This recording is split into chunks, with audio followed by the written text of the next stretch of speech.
me permettrez de souhaiter à nos frères et sœurs ici présents, chrétiens, catholiques, bien sûr, un très bon début de carême. À présent, le communiqué.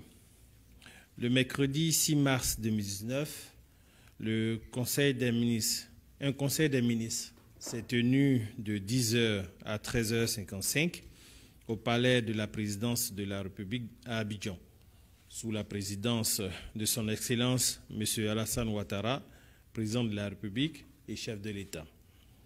L'ordre du jour de cette réunion comportait des mesures générales comprenant un projet de loi et 5 projets de décret, des mesures individuelles et enfin des communications. Au chapitre des mesures générales, projet de loi au titre du ministère de la Famille, de la Femme et de l'Enfant, le Conseil a adopté un projet de loi favorisant la représentation des femmes dans les assemblées élues. En application de la Constitution de la Troisième République, ce projet de loi institue des mesures en faveur d'une meilleure représentation de la femme à l'Assemblée nationale et au Sénat, ainsi que dans les conseils régionaux, les conseils de district et les conseils municipaux. Ainsi, il impose pour les scrutins uninominaux ou de liste un quota minimum de 30% de femmes sur le nombre total des candidats présentés pour les scrutins relatifs à l'élection des députés, des sénateurs, des conseillers régionaux, des conseillers de district et des conseillers municipaux. À cet effet, il accorde un financement public supplémentaire à tout parti ou groupement politique dont la liste atteint au moins 50% de femmes candidates lors de ces scrutins.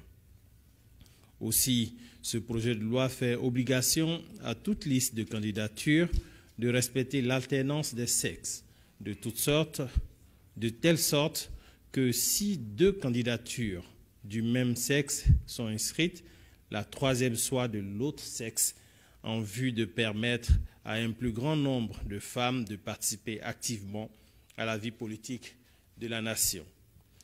Mesdames et messieurs, il faut noter que ce projet de loi a été fortement inspiré par le président de la République lui-même et ceci est un bon signal d'ailleurs à la veille de la célébration de la Journée internationale de la femme. Projet de décret. Au titre du ministère du Plan et du Développement, en liaison avec les ministères concernés, le Conseil a adopté un décret portant création, attribution et organisation et fonctionnement des organes de gestion et de suivi du programme social du gouvernement, en abrégé PSGouv. Ce décret crée un organe spécial dédié au suivi technique et opérationnel des objectifs stratégiques du PSGouv. Placé sous l'autorité du Premier ministre, cet organe comprend les représentants de l'administration publique centrale, les représentants des faits tiers des collectivités territoriales et du secteur privé, ainsi que les représentants de la société civile et des partenaires au développement. Au titre du secrétariat d'État auprès du Premier ministre, chargé du budget du portefeuille de l'État, le Conseil a adopté un décret relatif aux marchés publics passés dans le cadre de la mise en œuvre du plan social du gouvernement. Ce décret définit, dans le cadre de la mise en œuvre du PSGouv, des règles spéciales dérogatoires aux dispositions du Code des marchés publics. Ces règles exceptionnelles ont pour effet de réduire considérablement les délais réglementaires prévus pour les procédures de passation des marchés publics. Ces délais sont ainsi ramenés à 51 jours pour l'appel d'offres ouvert et 40 jours pour l'appel d'offres restreint, contre une norme réglementaire de 88 jours.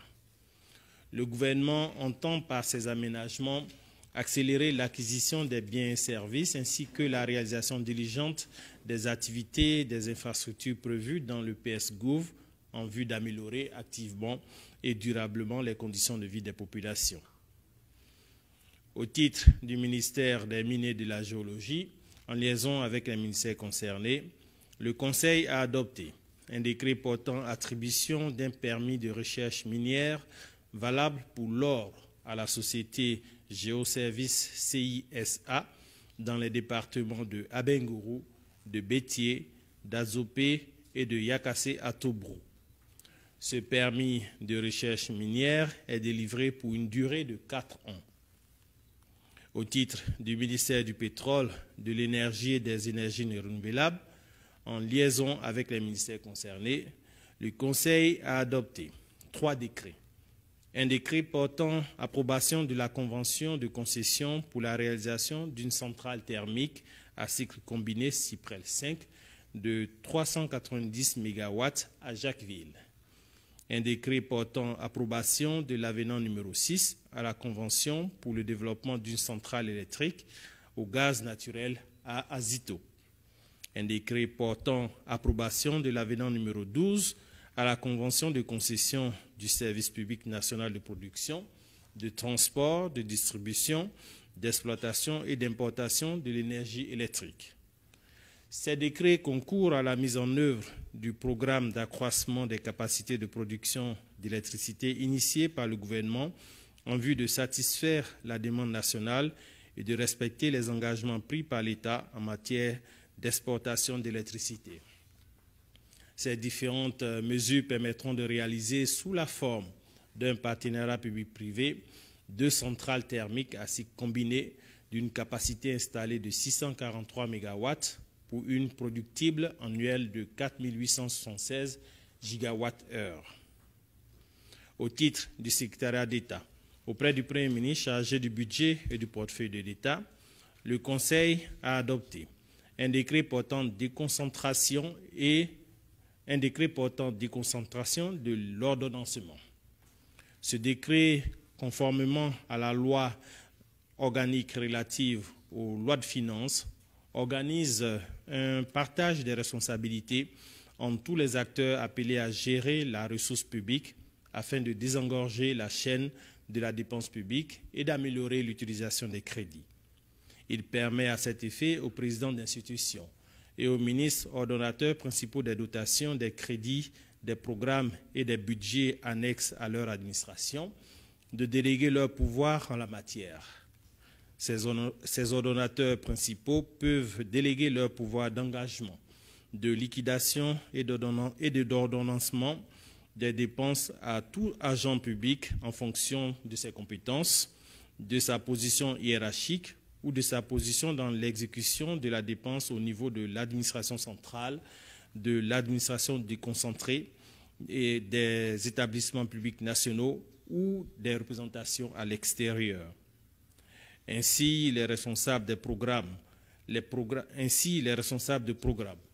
responsables de budget opérationnel de programme et les responsables d'unités opérationnelles, notamment, peuvent bénéficier de la délégation de fonctions d'ordonnateur en qualité d'ordonnateur délégué ou secondaire. Au chapitre des mesures individuelles, au titre du ministère d'État, ministère de la Défense, Son Excellence M. Alassane Ouattara, chef suprême des armées, a approuvé plusieurs nominations dans le cadre de la réorganisation du commandement au sein des forces armées de Côte d'Ivoire. Un communiqué sera diffusé ultérieurement cet après-midi même à cet effet. Au titre du ministère des Affaires étrangères, le Conseil a donné son accord en vue de la nomination de M. Victor Paulo da Costa Sereno en qualité d'ambassadeur extraordinaire et plénipotentiaire de la République portugaise près la République de Côte d'Ivoire avec résidence à Dakar, au Sénégal. Au chapitre des communications, nous en avons 2. Au titre du ministère des Affaires étrangères, en liaison avec les ministères concernés, le Conseil a adopté une communication relative à la mission conduite par Son Excellence, Monsieur le vice-président de la République à Rome, du 24 au 26 février 2019, en vue de participer au conseil d'administration du Programme alimentaire mondial et au panel de haut niveau sur la nutrition du mouvement mondial SUN. Le vice-président de la République, en sa qualité de président du Conseil national pour la nutrition et de facilitateur national de l'examen stratégique fin zéro, à la tête d'une importante délégation, a pris part au conseil d'administration du PAN, ainsi qu'aux travaux sur la nutrition du mouvement SUN.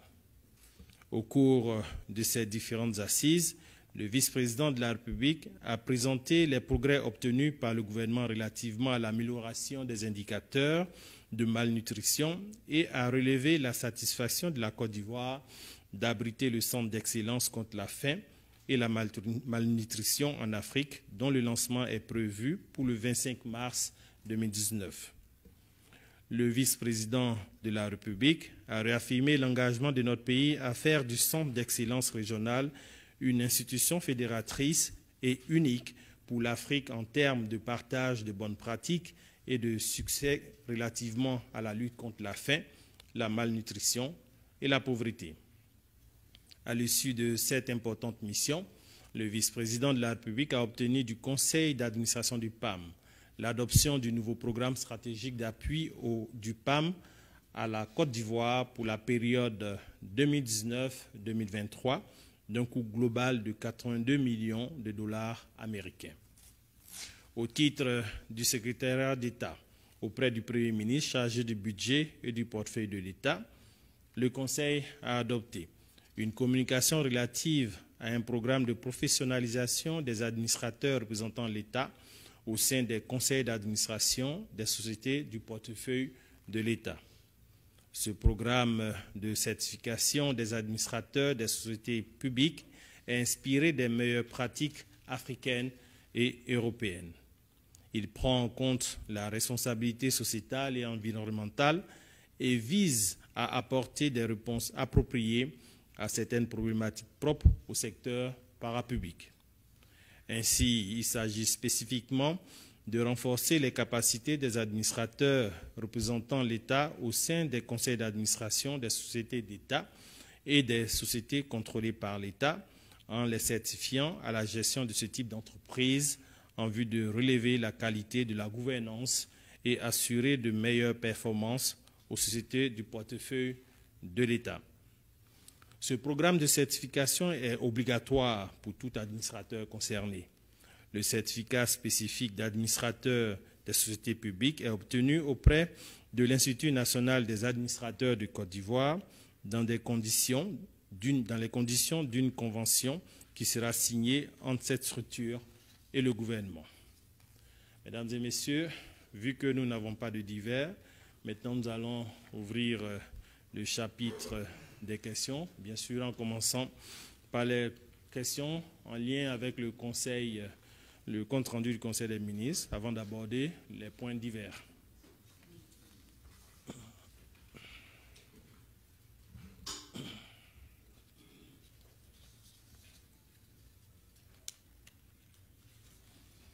Mesdames et messieurs, vos questions en lien avec le Conseil des ministres.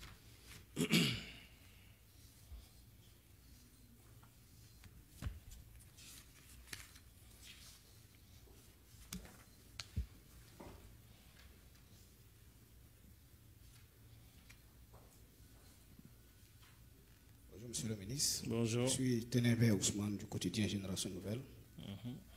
Monsieur le ministre, ma question est relative à la décision relative concernant la représentativité des femmes qui est revue à la hausse dans les instances de représentativité. Je voudrais savoir s'il y a la possibilité de connaître l'état des lieux actuels de la présence des femmes dans les différentes institutions que vous venez de citer. Merci. Merci beaucoup. Relativement au dernier recensement général de la population et de l'habitat de 2014, les femmes représentent environ 48,3% de la population ivoirienne. Et il a été amené de constater que lors des précédentes élections, celui du Parlement, seuls 11% de femmes y sont représentées. Et les conseils municipaux, les femmes ne constituent que 11,33%. Et pour les conseils régionaux, à peine 14,95%, 97% des femmes. Et vous vous souviendrez que la Côte d'Ivoire est partie prenante de ce ce qu'il convient d'appeler la Convention des Nations Unies sur l'élimination de toute forme de discrimination à l'égard des femmes, sans oublier le fait que la Côte d'Ivoire est partie prenante aussi du protocole à la Charte africaine des droits de l'homme et des peuples relativement aux droits des femmes. Tout ceci nous ramenant à notre Constitution, la dernière qui stipule en son article 36 que l'État œuvre à la promotion des droits des femmes en augmentant ses chances d'accès à la représentation dans les assemblées élues. Et les modalités d'application de cet article devraient être fixées par la loi. Et je pense que le chef de l'État, qui déjà, pendant l'écriture de cette loi, de cette Constitution, avait marqué son fort intérêt à une meilleure représentativité des femmes, a tenu à ce que cette loi arrive en ce moment bien précis pour pouvoir faire le bond qualitatif que méritent les femmes dans nos sociétés. C'est ce qui justifie d'ailleurs que ces instruments ratifiés et signés par le passé trouvent leur angle d'application aujourd'hui en termes de meilleure représentation des femmes dans nos différentes assemblées élues. Bien, bonjour Monsieur le ministre. Oui, bonjour. Oui, Bouga Sivori. Vous l'avez dit, Monsieur le ministre, que cette loi est inspirée par le chef de l'État lui-même, ce qui signifie qu'il est très préoccupé par la situation de la représentativité des femmes dans nos institutions. Est-ce qu'on peut s'attendre dans les jours à venir à un réaménagement au niveau ministériel pour déjà donner l'exemple à ce niveau? Ben, écoutez, en l'état actuel des choses, ce dossier adresse exclusivement les assemblées élues. Il est bien entendu compris que toutes les instances devront faire l'objet d'une amélioration de la représentativité des femmes. J'aimerais juste souligner à votre attention que ce n'est pas que cette disposition sera désormais, si la loi est adoptée par l'Assemblée, sera désormais une obligation. Le quota de 30% des femmes exigées dans les assemblées élues.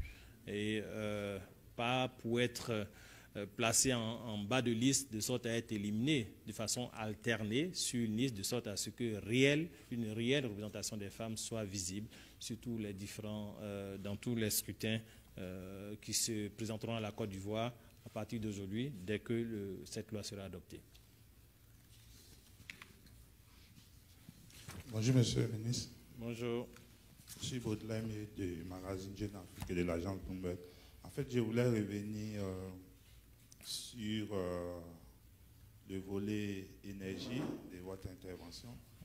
Vous avez parlé d'avenants signés dans le cadre d'extension de 2 centrales déjà existantes. Et dans la foulée, vous avez évoqué la signature d'un contrat, d'une convention de concession en ce qui concerne la distribution, le transport et l'exploitation. Je voulais savoir si cette convention est adossée aux 2 avenants ou c'est une nouvelle convention. Merci beaucoup de nous donner l'opportunité d'éclaircir ce point. J'aimerais juste souligner une chose. Le gouvernement de Côte d'Ivoire a fortement marqué son ambition de mener la Côte d'Ivoire vers l'émergence à l'horizon 2020.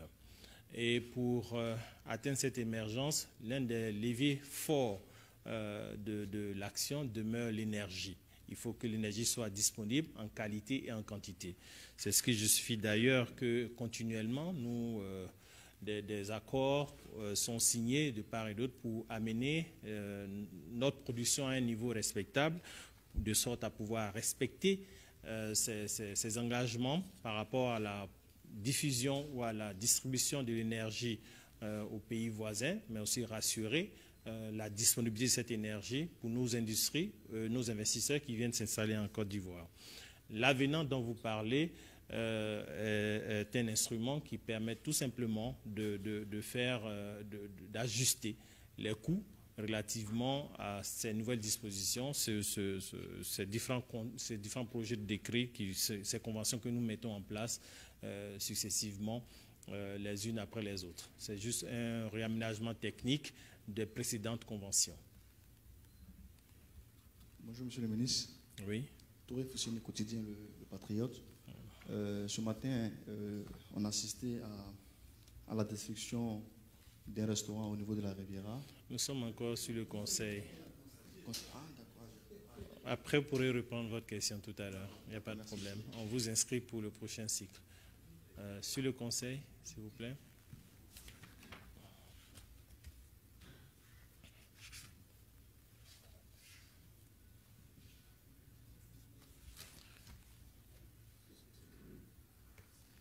Je vois qu'il n'y a pas d'autres questions, mais j'aurais aimé, par exemple, que mon frère, comment il s'appelle, Fofana, m'interpelle sur des sujets relatifs au Conseil, ou bien Marcel ou Dimitri. Mais en tout état de cause, vous me permettrez de faire un levier supplémentaire, de focus sur un sujet qui me tient aussi à cœur, qui tient au cœur du gouvernement. Il s'agit du plan social du gouvernement. Donc, sur le plan social du gouvernement, j'en ai parlé tantôt. Il a été validé un projet de décret portant création et attribution et organisation des organes de gouvernance du plan social du gouvernement. Vous vous souviendrez que le plan social du gouvernement, c'est ce dispositif qui permet d'accélérer la mise en œuvre du PND 2016-2020, dispositif qui a dans son déploiement près de 56 mesures prioritaires et 12 mesures phares à impact rapide et immédiat. Nous avons eu l'occasion à plusieurs reprises d'en parler.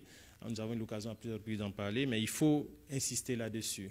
Je pense que l'une des questions qui nous revenait très souvent, c'était de savoir comment est-ce que nous pourrions nous rassurer de l'impact réel de ces différentes promesses du gouvernement vis-à-vis des cibles, des populations vulnérables. Donc c'est cet organe de gouvernance mis en place qui va s'assurer du suivi des indicateurs. Et dans ce comité, dans cet organe de gouvernance, vous avez aussi bien le gouvernement au niveau des différents directeurs de cabinet, mais aussi vous avez les partenaires techniques et financiers, vous avez la société civile, vous avez tous les différents acteurs qui ont un intérêt à la mise en œuvre de mesures au niveau social qui sont partie prenante dans le cadre de ces organes de gouvernance qui sont composés d'un comité de pilotage, d'un comité de coordination générale et puis ensuite de cellules d'exécution sectorielle. Régulièrement, le Premier ministre, avec ses outils, aura un tableau de bord de suivi de tout ce qui est mis en œuvre à l'attention des populations. Donc pour moi, il me semblait important que Dimitri relève ce point, mais bon, il ne l'a pas fait, ce n'est pas grave, je le fais à sa place. Merci beaucoup. Ok, nous pouvons aborder le point divers maintenant, s'il vous plaît. Il y avait une question diverse là.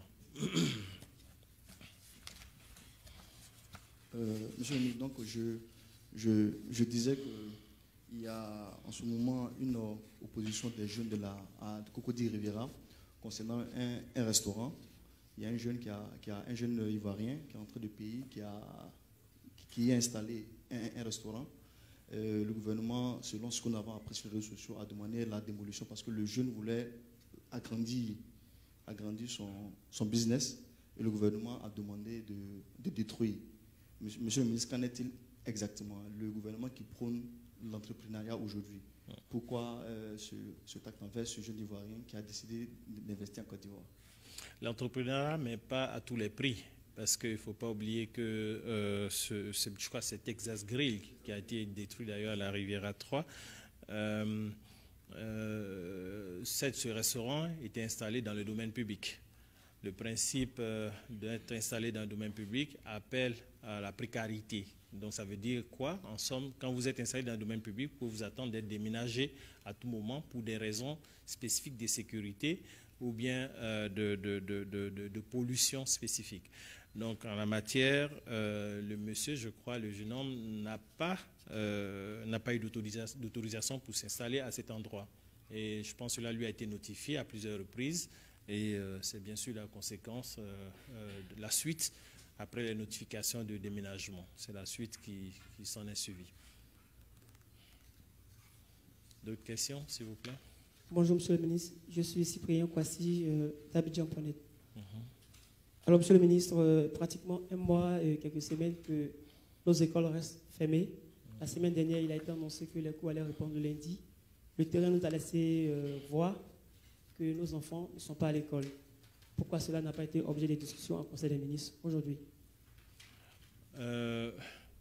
Ce sujet est toujours en discussion. Le gouvernement veille et a intérêt à ce que ces enfants aillent à l'école. Donc, mais par contre, permettez-moi juste de corriger, à l'université, l'école a repris. L'école a repris. Les gens vont à l'école. Il reste tout simplement quelques points à stabiliser avec les différents syndicats à l'effet que la reprise qui a été constatée soit continue, qu'il n'y ait pas de rupture. Ça, c'est à l'université. Pour l'éducation nationale, les cours aussi ont repris. Même s'il y a certains endroits, nous constatons quelques retenues, mais ce sont des poches qui sont en train d'être traitées en matière de discussion avec les différents acteurs pour les amener à reprendre effectivement. Donc, il ne faut pas être pessimiste. La tendance est bonne et c'est seulement cette semaine, d'ici la fin de la semaine, sinon la semaine prochaine, je pense que tout sera sur les rails pour nos différents enfants. Bonjour, Monsieur le ministre. Bonjour. Lassina Fofana, le jour plus. Monsieur le ministre, les Diéguélé de Boujali, le Zaouli et Grand Bassam sont déclarés comme patrimoine de l'UNESCO. Et il a été mis en place un comité de veille de surveillance de ce patrimoine-là. Mais aujourd'hui, les animateurs se plaignent que rien ne leur est donné pour faire le travail. Et ce qui aurait amené à la destruction d'un immeuble à Bassam. Est-ce que ces animateurs aujourd'hui auront leurs moyens pour travailler? Je pense qu'il ne faut pas lier les deux. La destruction de ce bien culturel à Grand Bassam n'avait rien à voir avec la supposée ou bien les manques de ressources que vous signalez chez les différents animateurs. Ce qui est condamnable d'ailleurs, la destruction de ce bien. Quand un bien est classé patrimoine de l'humanité, nous devons tous protéger ce bien, quelles que soient les contraintes spécifiques que nous pouvons vivre relativement au traitement, etc. Parce que ce n'est pas un bien qui nous est dédié exclusivement en temps propre, c'est un bien pour les générations futures.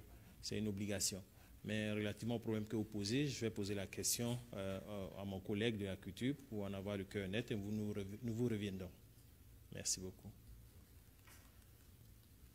D'autres questions? Madame. Catherine Heuer, l'agence Bloomberg. C'est concerné le déplacement de personnes qui se trouvent dans les forêts classées. C'est combien de personnes et quelle est la solution pour les personnes qui doivent être déplacées? Quel programme vous avez pour eux? Je ne sais pas quelle est la localité que vous visez dans votre question. D'après ce que... s'agit-il de la forêt classée à l'ouest, c'est bien ça? Le Gouindébé, c'est bien cela? Ou bien vous avez une idée particulière?